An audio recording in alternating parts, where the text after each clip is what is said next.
محترمہ کا کہنا ہے کہ وہ ایک دن ہمارے کوٹھے پہ آیا، مجھے پسند کیا اور کمرے میں لے گیا۔ وہ جو کہ بہت نشے میں تھا تو جاتے ہی کمرے میں سو گیا۔ رات کو اٹھا، پانی پیا اور چلا گیا۔ ایسے ہی ہوا کہ کچھ دنوں بعد دوبارہ پھر اس کا آنا ہوا۔ دوبارہ پھر وہ آیا، مجھے پسند کیا اور کمرے میں لے گیا۔ لیکن اس دفعہ کچھ عجیب ہوا کہ مجھے گلے سے لگا کے رونے لگا اور اپنے دکھ شیئر کیے اور میرے گلے سے لگ کے سو گیا۔ ایسے ہی اٹھا اور چلا گیا۔ وہ ہفتے بعد آتا تھا، لیکن جس ہفتے وہ نہیں آتا تھا تو میں بہت زیادہ پریشان اور بے چین ہو جاتی تھی۔ اب کہ وہ 2 ہفتے بعد آیا جب تو مجھے کہنے لگا کہ میں تم سے شادی کرنا چاہتا ہوں۔ میں اس کی اس بات کو مذاق سمجھی اور آگے سے ہنسنے لگ گئی۔ اس نے مجھے بازو سے پکڑا اور میری کوٹھے والی کو میری قیمت ادا کی اور مجھے مسجد میں لے گیا اور جا کے مجھ سے نکاح کیا اور اس علاقے اور اس جگہ سے بہت دور لے گیا۔ میں بہت حیران تھی اور پریشان بھی تھی کہ جس کے خواب میں نے کبھی زندگی میں بھی نہیں دیکھے تھے۔ اور میں نے کیا، ایک طوائف جس کے کبھی بھی خواب نہیں دیکھتی ہے کہ اس کا اپنا گھر ہوگا، اس سے کوئی محبت کرنے والا ہوگا، اسے پیار کرنے والا ہوگا، زمانے میں اس کی عزت ہوگی، وہ سب کچھ جو کبھی سوچا نہیں تھا وہ ہو رہا تھا، لیکن وہ صرف اس انسان کی بدولت تھا۔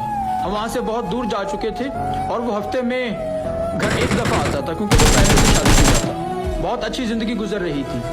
ایک دفعہ ایسا ہوا کہ کافی ٹائم گزر چکا تھا، وہ گھر نہیں آیا۔ بہت پریشان تھی، کچھ دنوں بعد ملا جس میں لکھا تھا کہ اب دوبارہ میں کبھی نہیں آ سکتا۔ اس میں وجہ نہیں لکھی کہ وہ لوٹ کے واپس کیوں نہیں آئے گا، بس کہنے لگا کہ اپنا اور ہمارے بچے کا خیال رکھیں۔ الحمدللہ میں حافظ قرآن ہوں اور معاشرے میں، سوسائٹی میں میری بہت عزت ہے۔ مجازی ہی صحیح، لیکن وہ میرا خدا تھا۔ آج تک میں وجہ نہ جان پائی، نہ اس نے کبھی بتائی کہ وہ واپس لوٹ کر کیوں نہیں آئے گا، اس نے ایسا کیوں کیا۔ لیکن آج بھی اس کے لوٹ آنے کی امید باقی ہے۔ مجھے آج بھی امید ہے، یقین ہے کہ وہ لوٹ کر واپس ضرور آئے گا۔ اس کے لوٹ کر واپس آنے کا انتظار آج بھی باقی ہے کہ وہ مجھ سے اور اپنے بیٹے سے ملنے ضرور آئے گا۔ لیکن وہ واپس آئے، میں چاہتی ہوں کہ وہ واپس آئے، میں اسے بتاؤں کہ وہ میرے لیے کیا ہے، اس کی عزت، اس کا مقام میرے لیے کیا ہے، تاکہ وہ کبھی بھی واپس لوٹ کر پھر نہ جائے۔ وہ لڑکی جب مجھے 4 سال بعد ملی تو بہت رو رہی تھی، بہت زیادہ رو رہی تھی۔ یہ میسج لڑکیاں لازمی دیکھیں۔ ایک سڑک پہ وہ لڑکی مجھے ملی 4 سال بعد، وہ بہت زیادہ رو رہی تھی۔ اتنی بھیڑ جمع ہوئی کہ مجھے مجبوراً رکنا پڑا۔ وہ مجھے کہنے لگی کہ تم بے وفا ہو، تم دھوکے باز ہو، تم نے مجھے دھوکہ دیا ہے، تم نے مجھ سے شادی کا وعدہ کیا لیکن آپ مکر گئے، آپ نے مجھ سے شادی نہیں کی۔ تو مجھے مجبوراً لوگوں کو دیکھ کر اس لڑکی کو جواب دینا پڑا۔ میں نے صرف اس کا اتنا کہا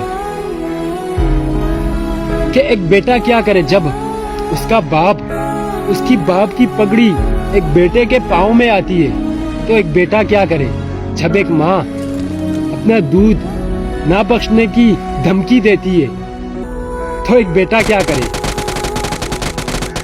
تب میں بھی رونے لگ گیا۔ وہ لڑکی روتے ہوئے چلے گئی۔ میں واپس گھر آ گیا۔ رات کو مجھے نیند نہیں آ رہی تھی۔ تب میں نے ایک میسج اسے کیا، اس نے جواب دیا کہ I'm sorry، میں غلط ہوں، آپ صحیح ہو۔